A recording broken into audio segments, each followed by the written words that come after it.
श्री कृष्णा कहते हैं, ऐसा सच जरूर बोलो जो करवा लगे, लेकिन ऐसा झूठ कभी भी ना बोलो जो सच लगे।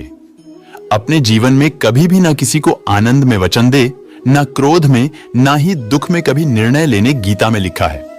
यदि कोई आपको अच्छा लगता है तो अच्छा, वो नहीं अच्छे आप हैं, क्योंकि उसमें सच्चाई देखने वाली नजर आपके पास है।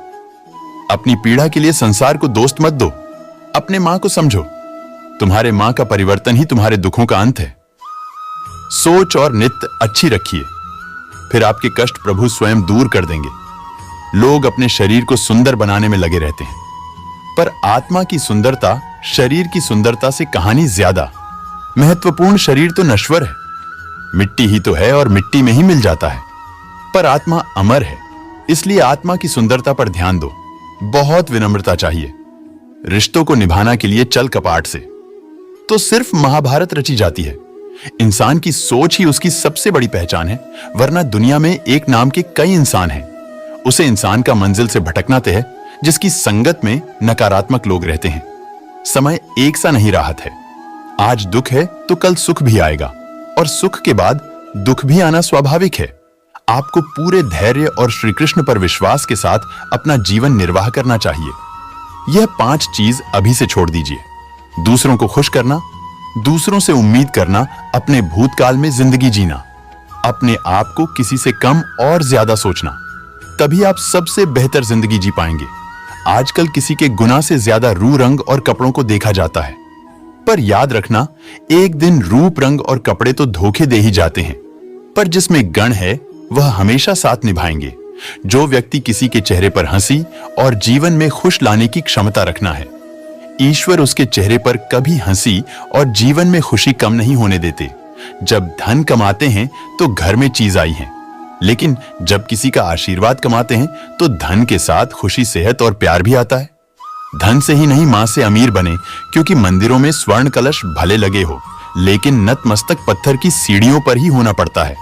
भरोसा जीता जाता है, मांगा नहीं जाता। ये वो दौलत है जिसे पाया जाता है, कमाया नहीं जाता। अगर कोई मनुष्य हमारे साथ बड़ा कर रहा है तो करने दो, यह उसका कर्म है और समय उसके कर्म का फल उसे जरूर देगा। लेकिन हमें कभी भी किसी के साथ बड़ा नहीं करना चाहिए, क्योंकि यही हमारा धर्म है।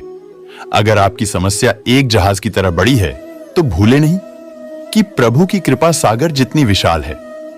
अहंकार में धन, वैभव और वंश तीनों चले जाएंगे। विश्वास ना हो तो रावण, कौरव और कंस को देख लो। भजन की कीमत भूख के समय होती है और भगवान की कीमत दुख के समय होती है। इसलिए अंधकार में छाया बुढ़ापे में खाया, और अंतकल में माया किसी का साथ नहीं देती। श्री कृष्णा कहते हैं, क्षमा दुनिया का बहुत ही कीमती शब्द है, लेकिन इस क्षमा का कब कैसे इस्तेमाल, संगीत। क्योंकि क्षमा ना मांगने से मां के अंदर अहंकार जगत है, और अहंकार तो हमारी हानि ही करता है। दूसरा, अगर कोई अपराध करें तो आपसे क्षमा भी ना मांगे तो उसे क्षमा मत करिए, क्योंकि क्षमा अत्यंत अनमोल है और बिन मांगे किसी को क्षमा देना अवश्य नहीं। तीसरा, यदि कोई आपके साथ अपराध करें, अनुचित करें और बाद में क्षमा मांगे तो उसे क्षमा कर दीजिए। इससे आपके भीतर की करुणा जागेगी, प्रेम जागेगा और याद के लिए शुभ ही है। चौथ, अगर आपको यह अपराध कर दंड तो क्षमा अवश्य मांगना, इससे आपको लाभ ही होगा, क्योंकि सामने वाले व्यक्ति आपको क्षमा करें या ना करें, आपके अंदर का अहंकार गिरता है और आपका मां अधिक निर्मल हो जाता है। श्री कृष्णा कहते हैं, जिसके साथ बात करने से ही खुशी दुगनी और दुख आधा हो जाए, वही अपना है, बाकी तो बस दुनिया है। दुनिया के यह कर स्थान जो कभी भारते नहीं, समुद्र, इच्छा का गड्ढा, शमशान और मनुष्य का मां, कभी भी किसी भी रिश्ते का गलत इस्तेमाल मत करना, क्योंकि रिश्ते तो बहुत मिल जाएंगे, पर जिंदगी में अच्छे लोग बार बार नहीं आएंगे। बिना कुंडली मिले आजीवन चलने वाला एक अद्भुत संबंध केवल मित्रता है। यदि हमारी नित्य अच्छी और मकसद सही है तो किसी ना किसी रूप में ऊपर वाला भी हमारी मदद करता है। जब हम प्रार्थना करते हैं तो ईश्वर हमारे खाने से ज्यादा सुनता है। जितना हम पूछते हैं उससे ज्यादा जवाब देता है। जितना हम कल्पना करते हैं उससे ज्यादा अपने समय में और अपने तरीके से देता है।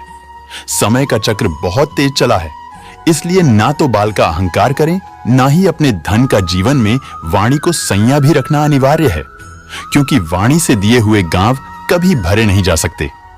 जीवन में कभी मौका मिले तो किसी के लिए सारथी बनना स्वार्थी नहीं। जैसे पानी को अगर दूध में मिला है जाए तो वह दूध की तरह हो जाता है। यदि वही पानी अगर कीचड़ में मिलाया जाए तो कीचड़ बन जाएगा। ठीक ऐसा ही मनुष्य के जीवन में भी होता है। यदि एक गुणहीन व्यक्ति गुणवानों के संगत में बैठे तो उसे भी गुणवान समझ लिया जाता है और सम्मान का पत्र समझा जाता है। यदि एक गुणवान व्यक्ति गणहीन व्यक्ति की संगत में बैठता है तो उसे तिरस्कार मिलता है। इसलिए अपने जीवन में संगति सोच समझकर सावधानी से बनाएं। जो मेहनत करने के बाद भी सपना पूरे नहीं होते तो रास्ते वाली सिद्धांत नहीं, क्योंकि पेड़ भी हमेशा पेट बदलते हैं, जहर नहीं। गीता में साफ शब्दों में लिखा है, निरसा मत होना, कमजोर तेरा वक्त है। तू नहीं। जीवन में कितना भी बड़ा समय आए लेकिन हमेशा परिवार के साथ रहे, क्योंकि सुख आएगा तो बढ़ेगा और दुख आएगा तो बटेगा। जब इच्छा की पूर्ति हो जाती है तो वह लोक को जन्म देती है। जब तक वह संतुष्ट नहीं होता तो क्रोध जन्म होता है। कम लोग और क्रोध तीनों के प्रभाव में आकर मनुष्य पाप करता है। बोलना तो सभी जानते हैं, लेकिन कब और क्या बोलना है यह बहुत कम लोग जानते हैं। जो केवल अपना भला चाहता है वह दुर्योधन है, जो अपनों का भला चाहता है वह युधिष्ठिर है, जो सबका भला चाहता है वह श्री कृष्णा है। इस दुनिया में कोई भी ऐसा व्यक्ति नहीं है जिसके पास समस्याएं ना हो, और ऐसा कोई समस्या नहीं है जिसका कोई समाधान ना हो। कुदरत ने दो ही रास्ते दे रखे हैं, देकर जो या तो छोड़कर, जो अपने साथ ले जाने की कोई व्यवस्था नहीं है। लेकिन फिर भी मनुष्य समझना ही नहीं है। याद रखना, भगवान से कभी उम्मीद छोड़ना नहीं और दुनिया वालों से कभी उम्मीद रखना नहीं। उसे प्रेम पर विश्वास मत करो जिसमें भगवान श्री कृष्णा भी हार गए। उसे मित्रता पर गर्व करो जिसमें गरीब सुदामा भी जीत गए। परमात्मा सभी को एक ही मिट्टी से बनाता है, बस फर्क इतना है, कोई बाहर से खूबसूरत होता है तो कोई भी डर से समझगिया से अधिक गहरी है। आप बहुत से लोगों को जानते होंगे लेकिन कुछ ही आपको समझते हैं। प्यार दुनिया की सबसे खूबसूरत चीज है।